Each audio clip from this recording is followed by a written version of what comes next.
Etica della responsabilità e centralità dei bisogni dei cittadini. Questo è il criterio ispiratore della riforma della sanità in Friuli Venezia Giulia.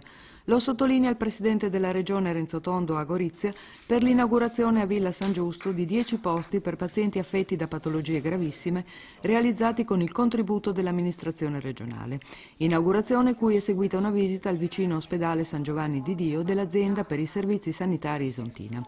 La riforma, ha detto Tondo, non è rinviabile, anche se sarebbe facile per noi aspettare le elezioni del 2013 lasciando ad altri l'onere delle scelte, scelte che saranno discusse e condivise con il territorio.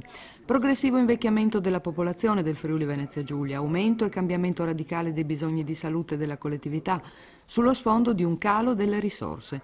Questo è lo scenario di svolta epocale nella storia della regione autonoma che ha goduto per quasi 50 anni di entrate crescenti.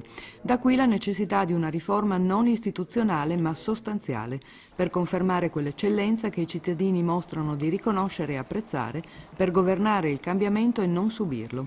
Un'eccellenza mantenuta con riforme di ampia portata realizzate nel recente passato che hanno incontrato ogni volta preoccupazioni e resistenze anche legittime ma che nel lungo periodo si sono dimostrate infondate.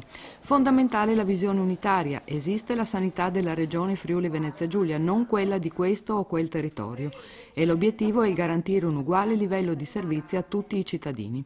Da qui la proposta di 3 sole aree vaste, Trieste, Gorizia, Udine e Pordenone. Una scelta giusta per realizzare adeguate economie di scala, risparmiare, quindi destinare più risorse ai bisogni veri delle persone.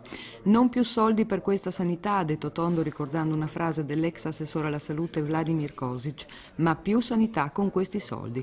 Non un euro insomma deve essere sprecato.